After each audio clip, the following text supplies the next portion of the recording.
No one's out canvassing other other stories of the day.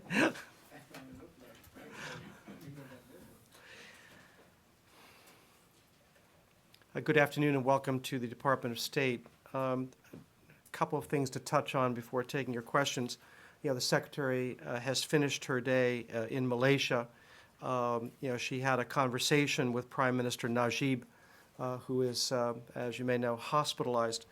They talked about Malaysia's support to Afghanistan with a medical deployment and police training, and talked about expanding education cooperation, perhaps into university-to-university relations and other cooperation at the secondary school level. And then she also met with Deputy Prime Minister Muhyiddin and Foreign Minister Anifa.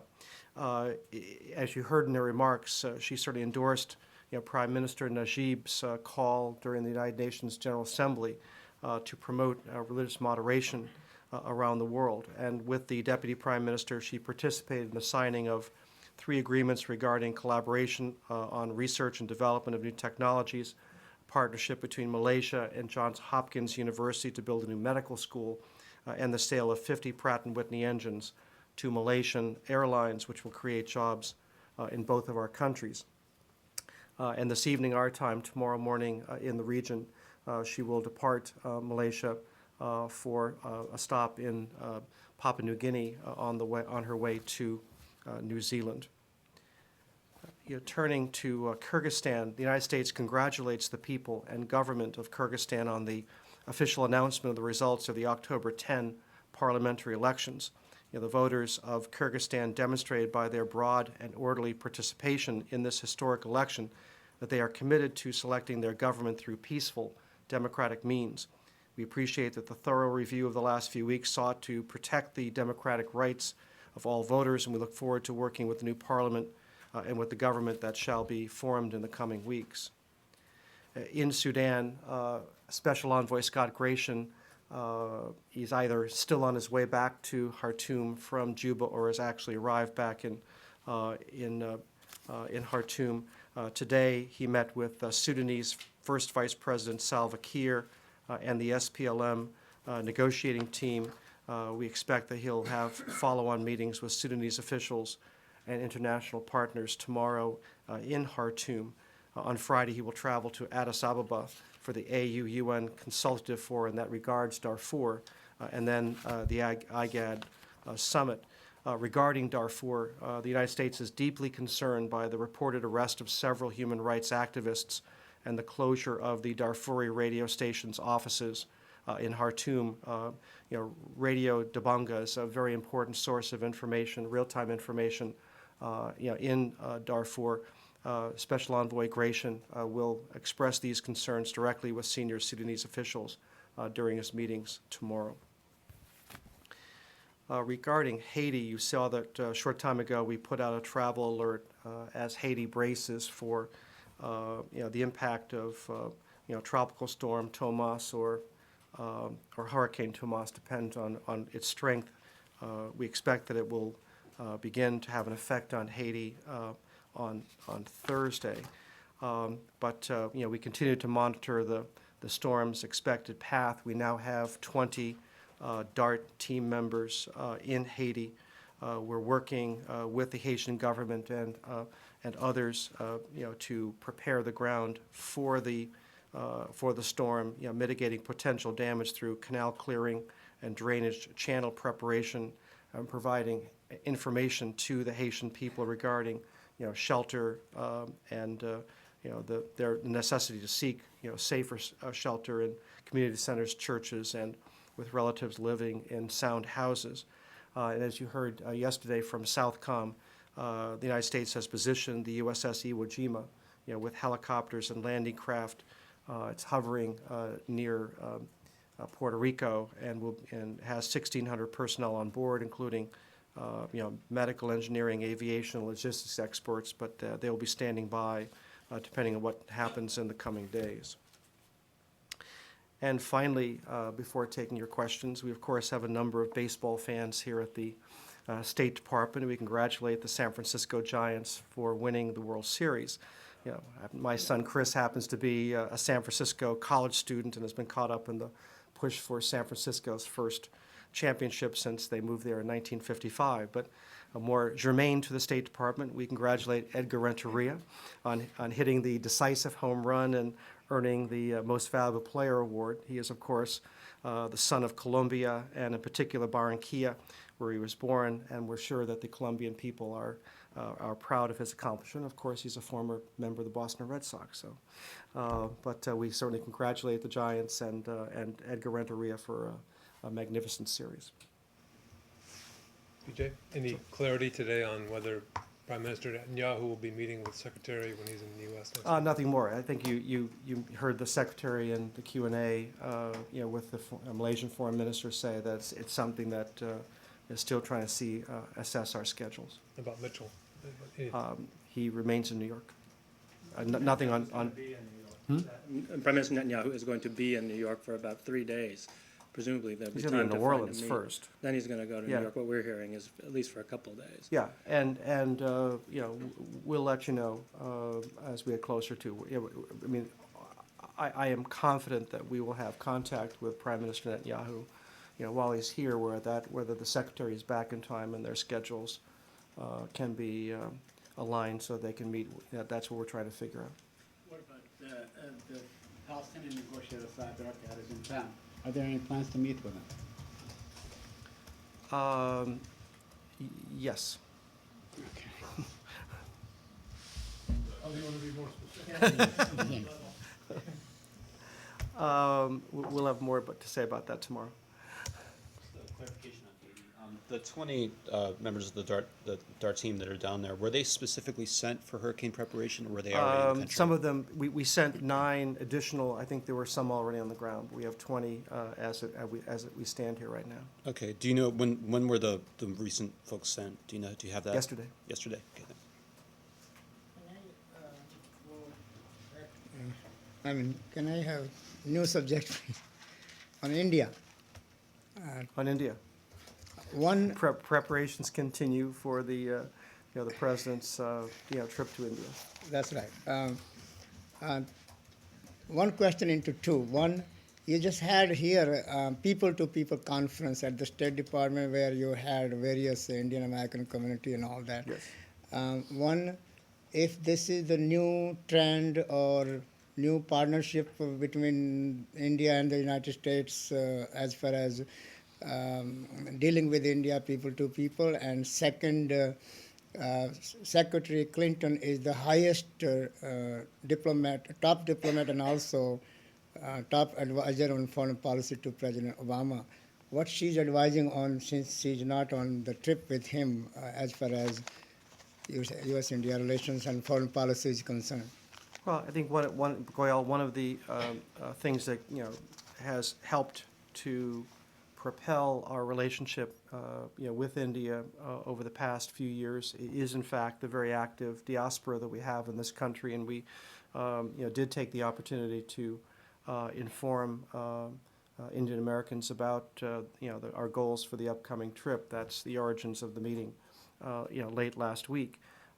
As you know, in preparation for presidential travel, the State Department does a lot of the spade work in building that agenda and helping the president set appropriate goals for the travel. So over the past year and a half, the Secretary has traveled to India.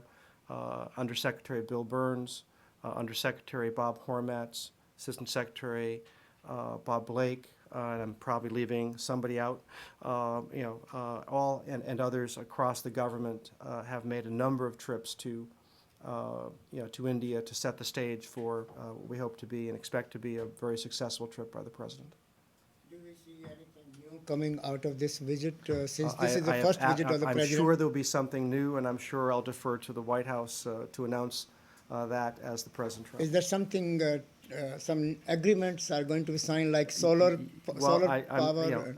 Goyal, at this stage, really will defer to the White House, and they've had a series of briefings, as you know, you've been a part of them, in preparation for this. Thank you. President Medvedev plans to visit a few more islands in the Northern Territories. Do you have a reaction to that? Nothing beyond what I said yesterday. Is there any update? You took a question yesterday about how Article 5 applies to the Northern Territories. I wonder if, Yes, I did. The short answer is it does not apply. is there a long answer? Is there a long answer? I mean, just, the United States government supports Japan and recognizes Japanese sovereignty over the Northern Territories. I can give you a dramatic reading of Article 5 of the Security Treaty, but the short answer is since it's not currently under Japanese administration, it would not apply. Syria. PJ, Jeffrey Feltman in the Washington Post today says that we know that Syria, basically, to paraphrase, we know that Syria has an interest in gaining back its territory, but that, and it knows that the United States is important to that issue. The United States is very important for that process to continue. And basically, unless they behave in Lebanon, in essence, that we will not exercise that leverage. Are we to interpret it that way? Well, I don't see that as an either-or proposition. I mean, there are a number of interests here. We are in search of comprehensive peace in the Middle East, and so that has an Israeli-Palestinian context, an Israeli-Syrian context, and an Israeli-Lebanon context. We would like to see progress and success on each of those tracks. So we're not going to play one off against the other. We will continue to support, Lebanese sovereignty. We will continue to seek, better relations with Syria. But obviously, as we've made clear, Syria's actions, in Lebanon, its support for groups like Hezbollah, and will have an impact in terms of the potential in the context of our bilateral relationship. So if Syria desires better relations with the United States, we hope that it will be a more constructive actor in the region. But the United States' support to a peace process between Syria and Israel is not contingent on how they behave in Lebanon, is it? Well, the pursuit of success on that track is a national interest. We will continue to seek ways to pursue comprehensive peace, but at the same time, we will not seek comprehensive peace on the Syrian-Israeli track at the expense of Lebanon. We have multiple interests here. We're going to pursue all of them. Thank you. Jill? Obviously, today is election day, and in this election, there has been a lot of criticism of China. Some people are calling it China bashing. Do you agree with that characterization? And is the I'm not State sure. I'm not Department- sure we'll do election analysis. Yeah, but this is an international issue, like, China becoming an issue in advertising even for this campaign. Is the State Department concerned at all about that level of criticism that has risen Well, in this as we've election? said many times, Jill, China is a vitally important relationship, with the United States. It is a very complex, relationship with the United States. Midterm elections are about domestic issues. Domestic issues, including the economy, have an international context. If we are going to solve the challenge of, the global recession, we will need, we'll need action by the United States, and we'll need action by our partners within the G20, and that would include China. It's not surprising that in election season, people would point out the importance of China, in a variety of dimensions in resolving issues that are of vital concern to the American people. The economy is clearly of paramount importance and paramount concern, to American voters today. We've had substantial and sustained dialogue, with China on economic matters. The president will be departing later this week on a trip that will include a stop in Korea for the G20, and he will pursue our national interest and our economic interests, and we hope that to a significant extent those will, be shared by our partners within the G20. Did you get any clarification either from the Swiss or through other channels about the delay on the hiker trial in Iran? We have not. We have asked the Swiss to see what they can find out, and as far as I know, we have not been officially notified, nor has the lawyer for the hikers been officially notified of the delay yet. Are you aware of any ongoing efforts by the Omanis around this issue, or just even Nothing with I hikers? can point to specifically, but we continue to make clear that we would like to see the hikers released. On the midterm elections in the Middle East, You can ask the question. do you expect the election result to accelerate the talks, hold it exactly where it is, or hold it back? The outcome of the election.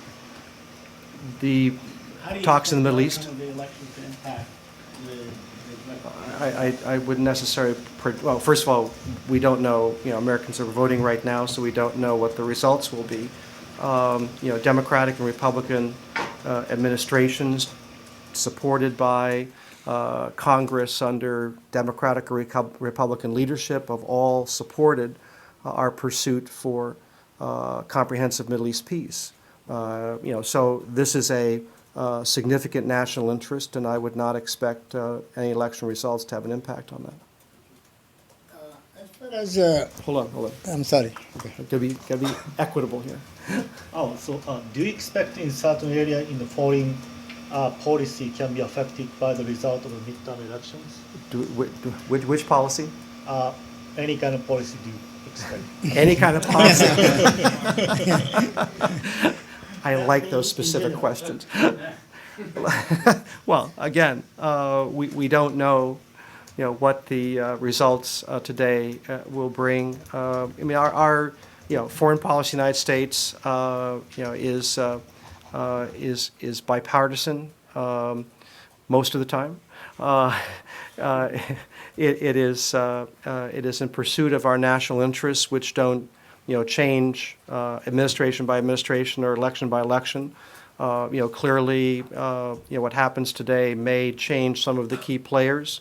They'll bring in their own ideas in terms of how to execute, foreign policy. But this election was not primarily about international affairs. It was about domestic affairs. On the blowing up of an oil pipeline by militants in Yemen. I do not know anything about that. I have a Yemen question. Given that there's been some criticism by some analysts about the fact that Yemen has been neglected as a region sort of by the US, and that's led to sort of resurgence in al-Qaeda activity that perhaps could have been avoided, is there a sort of rethinking of, what can be done in Yemen in terms of, targeting different Well, targets? a lot of that, Flavia, depends on your starting point. We have understood for some time that there are violent extremists in Yemen who are a danger to the region and to the United States, going back, to the USS Cole. And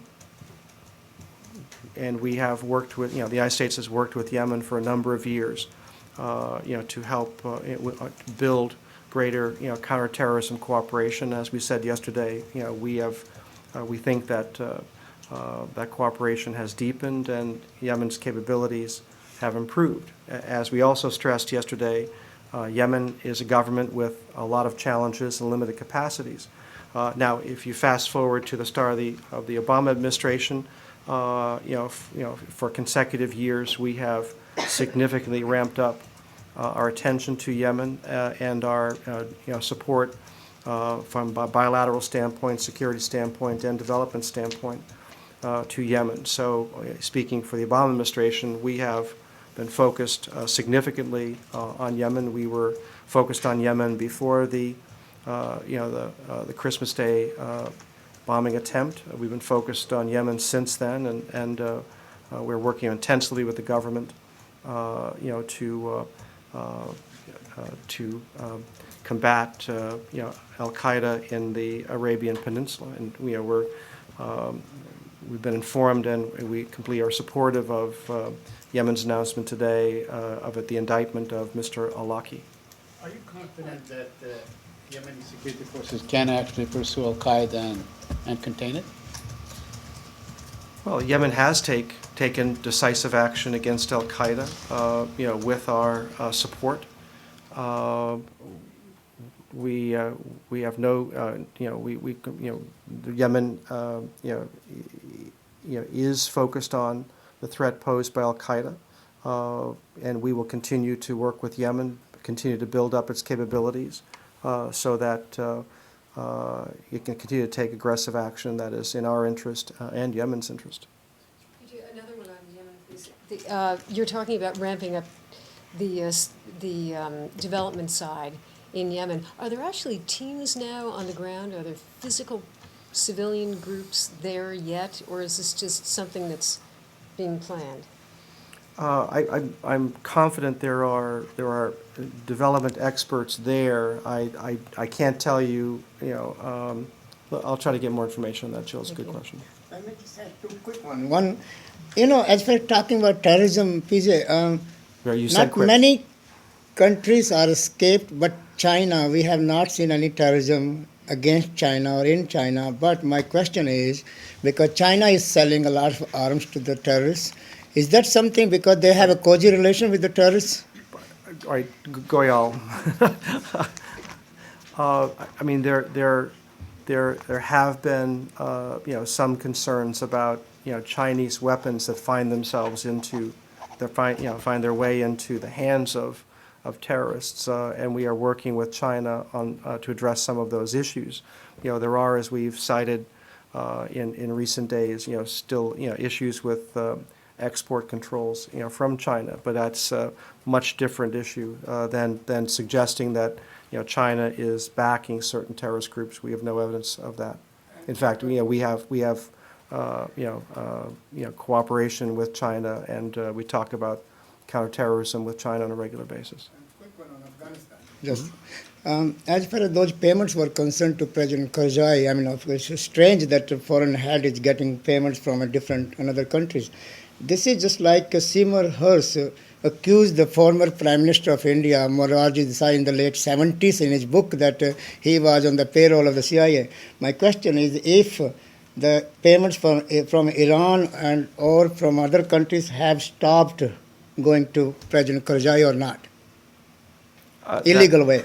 Look, that's really a question, for President Karzai. We recognize that a variety of countries are supporting Afghanistan, the government. We just want to make sure that that is done in a transparent way, and that support is truly for the benefit of the Afghan government and Afghan people, and not intended to undermine it.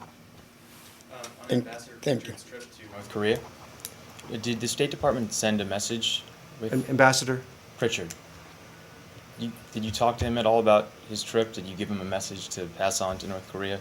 I'm not, no. we addressed that several days ago. Jack Pritchard is there it's on a private trip. And do you plan on talking to him about what goes on during his trip? I think Ambassador Pritchard, when he travels and when he returns, frequently calls and provides perspective on his travel and what he heard. One more. South Korean Defense Minister Kim Tae-yong said North Korea has the ability to deploy nuclear weapons which can be mounted on missiles or bombers. Do you agree to him? That is obviously something that we watch very intensively, and we're concerned about nuclear tests. We're concerned about missile tests, and sooner or later, the trajectories on both of those would give North Korea capability that is of concern to the region and destabilizing the region. That's why we continue to make clear to North Korea that it needs to be prepared to denuclearize. That's at the heart of our strategy. We don't want to see North Korea reach a point where it has both a weapon and an effective delivery system. Thank you.